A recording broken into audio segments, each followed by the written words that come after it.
امثال 21 اور اس کی آخری آیت. اور یہاں پر جو ٹاپک ہے وہ جنگ کرنے والے کے حوالہ سے ہے کہ وہ جب جنگ کرنے نکلتا ہے تو اپنے گھوڑے تیار کرتا ہے. وہ اپنے آپ کو پوری تیاری کے ساتھ نکلتا ہے، اپنی تلوار، اپنی ڈھال، اپنا گھوڑا، اپنے جوتے، اپنا ہیلمٹ، ہر چیز ریڈی کر کے نکلتا ہے. لیکن آج کلیسیاؤں میں کچھ اس طرح کا سسٹم ہے کہ ہماری جیب میں ہمارا موبائل تو ہوگا لیکن چرچ کے اندر جاتے وقت پریکٹیکل طور پر بائبل نہیں ہوتی. تو اگر ہم جنگ کرنے جائیں تو کیا اگر لڑائی ہو جائے تو کی موبائل چو پستول کھڑ کے ماریں گے انہوں؟ نہیں، ہتھیار ہوتا ہے جو پریکٹیکل طور پر آپ کے ہاتھوں میں ہے. بڑی خوبصورت بات ایک دفعہ بھائی خرم نے کی، کہتے یہ کتنی عجیب سی بات ہے نا، اگر ایک سیکنڈ میں وہ ایپ بند ہو جائے جو ہم نے موبائل میں کی ہوتی ہے بائبل کی، تو ایک ٹائم میں کتنے ہزار کروڑ لاکھ لوگ جو ہیں وہ بائبل سے مرحوم ہو جائیں گے. لاجک ہے نا کتنی، کہ اگر وہی ایپ ہی اپنی بند کر دیں، بائبل جو انہوں نے ہمیں دی ہے ہم موبائلز میں رکھتے ہیں، اگر اس ایپ کو بند کر دیا جائے تو آپ کے ہاتھ سے بائبل غائب، حوالہ دینے کا ٹاپک بھی ختم، حوالہ دینا بھی بند، اور آپ کا بات کرنا بھی بیکار. اب یہاں پر ہم دیکھیں گے امثال 21 باب اور اس کی آخری آیت میں لکھا ہے، جنگ کے دن کے لیے گھوڑا تیار کیا جاتا ہے، لیکن فتح یابی کس کی طرف سے ہے؟ خداوند کی طرف سے ہے. لیکن گھوڑا تیار ضرور کیا جا رہا ہے، یہ نہیں کہ خدا پر چھوڑا خالی ہاتھ نکل گئے کہ وہ منو بچائے گا. وہ بچانے کی قوت رکھتا ہے لیکن وہ پریکٹیکل طور پر کام کرواتا ہے.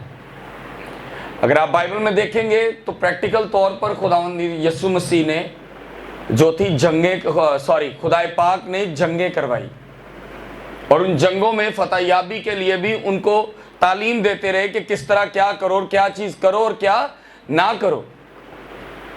یہاں پر بھی وہ صاف لفظوں میں یہ بات کر رہا ہے کہ فتح یابی کس کی طرف سے ہے؟ خدا کی طرف سے. لیکن گھوڑے تیار کرنا یہ جنگ کرنے والے کے لیے ضروری ہے.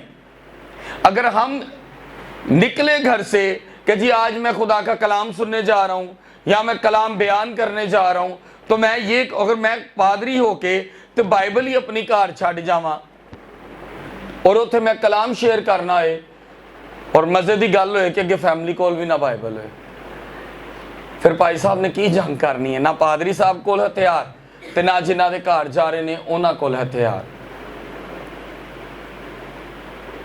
کبھی بھی اپنی لائف میں اسپیشلی خاص کر کے مسیحی لوگ، آپ کبھی بھی اپنی زندگی میں اس بات کو ٹٹول کے دیکھیں.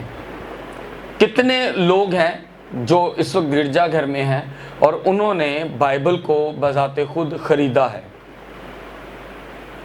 میں بھی اس میں نہیں ہوں، میں نے بھی نہیں خریدا، ہمیں گفٹ میں ملی ہوئی ہیں، ہمیں گفٹ میں ملی ہے، ہم نے پرواہ ہی نہیں کی. بات سمجھ رہے ہیں میری؟ ہمیں گفٹ میں ملی، ہم نے پرواہ نہیں کی. تو جن نے جا کے 5000 روپے دی بائبل خریدنی ہے، 2000 دی بائبل خریدنی ہے، انہیں کہنا 2000 پورا دے کرا، میں انہوں پڑھا دے صحیح. جب ہم کلام کو پڑھتے ہیں تو ہم کمر باندھ لیتے ہیں جنگ کے لیے، اور ہم پر کلام حاوی ہوتا ہے اور وہ ہمیں عقل اور سوجھ اور بوجھ دیتا ہے، کیونکہ فتح یابی خدا کی طرف سے ہے. اور کہنا کلام مگر کس میں سے پڑھنا ہے؟ کون سا کلام پڑھنا ہے؟ جو ہمارے پاس ہے. لیکن اگر ہم اسے پڑھیں گے نہیں تو گھوڑے کون سے تیار کر کے نکلے ہوئے ہیں؟ مجھے تو یہ نہیں سمجھ. ہمیں پریکٹیکل طور پر بائبل لے کر نکلنا چاہیے. میں ایک میٹنگ پہ گیا تو مجھے نا ابھی بھی یاد ہے، میں نام نہیں لوں گا، لیکن وہاں پر گیا تو وہاں پر ایک بہن کلام شیئر کر رہی تھی۔ پہلے تو انہوں نے کہا کہ تیاڑیاں بائبلاں کتنے نے، ورنہ کیا سب لوگ ایک دفعہ سنو گے۔ انہوں نے کہا موبائلاں چ بائبلاں رکھی پھردے نے، انہاں دا کام ہے کرنے والا کوئی، بائبل تسی لے آئی نہیں، موبائل لے کے آئے ہو۔ تو جدو انہاں دی اپنی واری آئی تو آپ بھی موبائل کھول لیا۔ تو میں پیچھے بیٹھا، میں کہہ رہے ہیں یار بھین جی تے کمال کر گئے، پہلے آپ ہی بندوق لڑائی جھگڑے دیاں گلاں تے اپنے کول ہی بندوق نہیں ہے تے گھروں جنگل ہی نکلے نے، تے کلیسیا نو ڈانٹ کے انہوں نے کیا کتنے نے تہاڈیاں بائبلاں؟ تے میں سائڈ تے بیٹھا سا تے میں دیکھ رہا، میں کہا باجی ساڈی غصے چ آ گئی۔ تو میں کہا شاید اگے اچھا، اور پریکٹیکل عجیب بات یہ تھی کہ ان کے آگے بائبل پڑھی ہوئی تھی، انہوں نے اسے نہیں کھولا اور موبائل اپنا سائڈ سے نکال کر اس کے اوپر انہوں نے کہا ابھی ہم کلام میں سے نکالیں گے، یوں کر کے اسکرین بڑی کر کے۔ تو میں بڑا حیران ہوا، میں نے کہا یار یہ کیا ہے، کہ یا تو پھر لوگوں کو نہ ڈانٹتے، کہ میں گھر سے نکلا ہوں خود تلوار لے کے نہیں تو دوسرے کو میں کیسے کہہ دوں؟ میرے موبائل میں بھی 2-3 بائبلز انسٹال ہیں، لیکن جب بات آتی ہے کسی کے پاس جا کر کلام شیئر کرنے کی تو کوشش کرتے ہیں کہ ہم اسی بائبل کو لے کے جائیں جو پریکٹیکل طور پر نظر آئے۔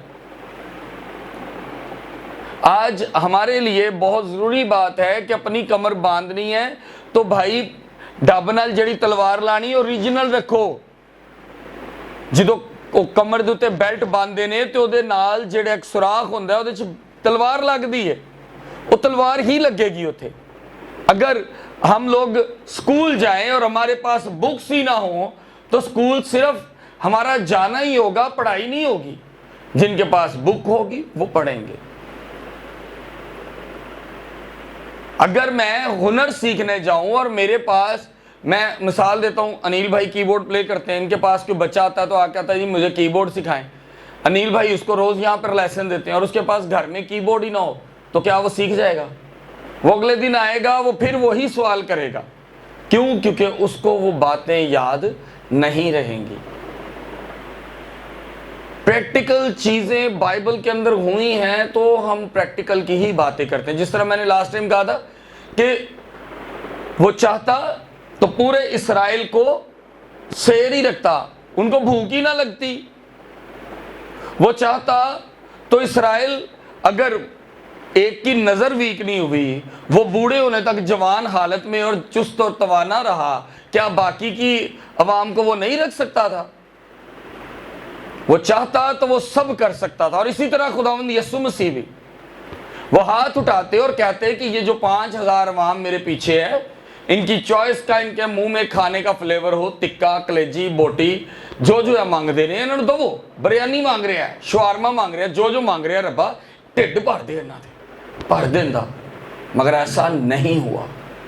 وہ پریکٹیکل طور پر انہوں نے ہاتھ اٹھائے اور 2 مچھلیاں 5 روٹیوں کو برکت دی۔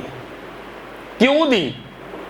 تاکہ ہم یہ چیز سیکھیں کہ اگر ہمارے پاس تھوڑا بھی ہے لیکن پریکٹیکل طور